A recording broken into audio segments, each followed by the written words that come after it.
Ang isang content creator, unang-una sa lahat, ito ang una na katangian na dapat taglay kung ikaw ay magsimula sa mundo ni Mita. Alam ba kung ano ito? Ito ang tinatawag natin na kasanayan sa buhay or life skills.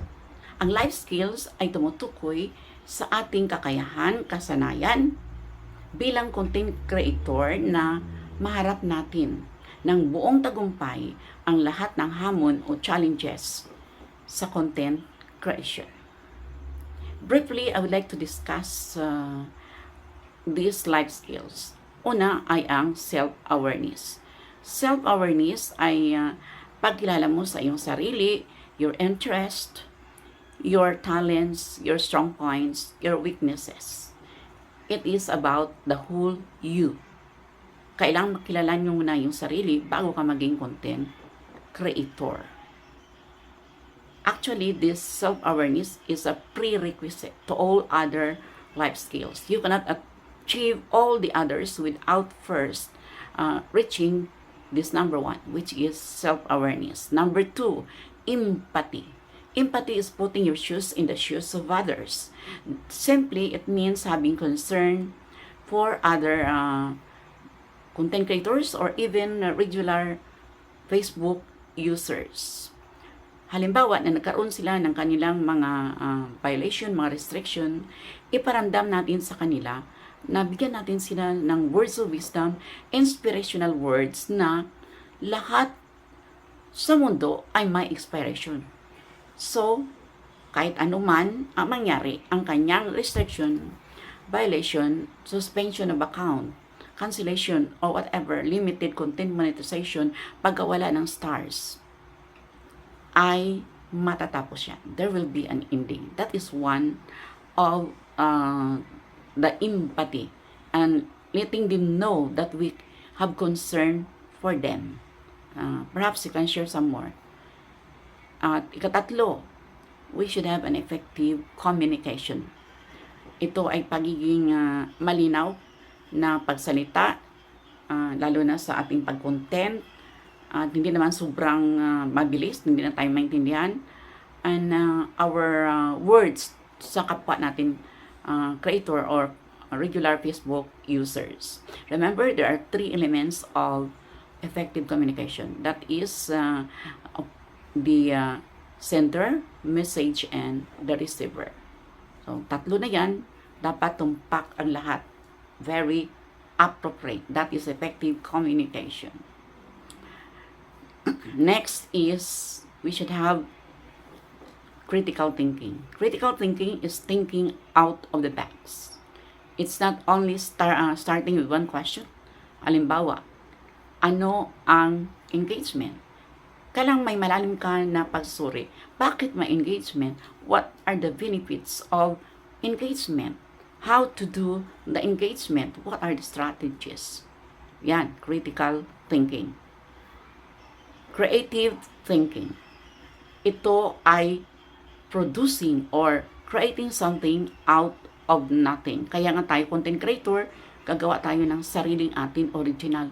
Huwag tayong mangopya sa ibang mga content creators, sa TikTok, sa YouTube, sa mga concert, sa television, o ano pa man, dahil ay parang kinuha natin ang hindi sa atin. It's not our ownership. Although we have that strategy na pwede mag-remix, but there is still an element of unoriginality. Kinukuha mo ang video ng ibang tao. Ang gawin mo lang, kakapalan ang muka at ang boses gawing malinaw. Yan ang creative thinking. Sunod ay kailangan mayroong ability to refuse. Hindi lahat na request ay yes na yes tayo. Halimbawa, may bago kang follower na nag-request agad na i-flex siya, na wala pa naman siyang ginawa na engagement sa'yo, ay pagsabihan mo lang siya ng mabuti na sa sunod na lang kita, later na lang kita i-flex.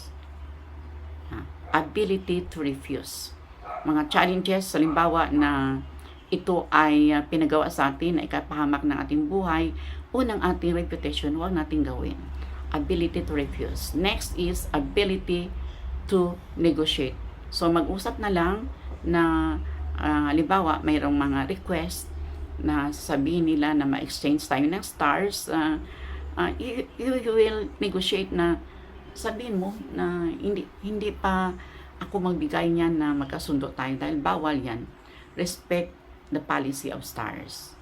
Negotiation is magkasundo at the center between two parties. Ang sunod ay ang tinatawag natin na decision making. Decision making ng isang content creator. O ano ang gagawin mo na tama, ikaw ba ay mag-post your post o ikaw ba ay sali sa groups, although that is highly recommended na sasali tayo. Ngunit alam mo, recently may isang big content creator na nagkaroon talaga ng suspension of account dahil ang sinalihan niya ng grupo ay nagkaroon ng false information or scam, frauds.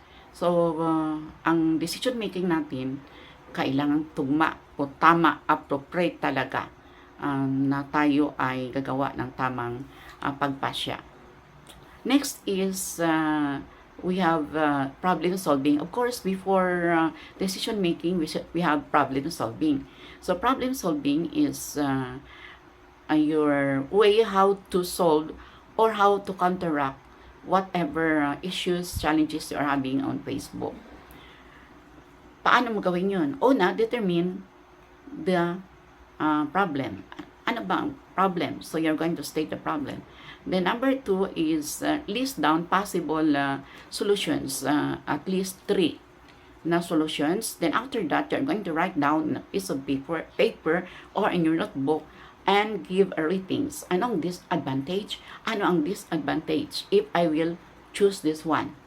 Okay, just like making a decision on having Meta verified. Okay, so you write all those advantages and disadvantages. Kung may kukuha sa'yo mag-hire na about gambling, ano ba ang kabutihan? So, kung nakahigit ang di kabutihan, huwag mo tanggapin yan. Dahil kasira yan ng iyong account. So, yun lang muna ang ma-share ko sa inyo ng mga life skills. Ito ay to make a recapitulation. Life skills and you should have are the following: self-awareness, empathy, effective communication, interpersonal relationship, ability to refuse, ability to negotiate, critical thinking, creative thinking, problem solving, ganon din ang ability in decision making. Mayroon pa akong dalawa na hindi ko na-explain dito. That will be my next episode. Kung may nakuha na kalaman, ay maaring ibahagi ang long form video na ito dahil ang karanasan ko ay maging karanasan mo na rin. I am your teacher, vlogger, Master Teacher 1, retired teacher, Teacher Bing, Erlinda Bing, Basilio Rendon. Signing off, live and alive, awake, enthusiastic. Here in Davao, life is here. Mabuhay, magandang buhay, mabuting tao. Mabuhay, mabuting tao, magandang buhay. Good life, good person, good life. Long live, good life, good person. Mabuhay! Until my next vlog. Thank you for watching!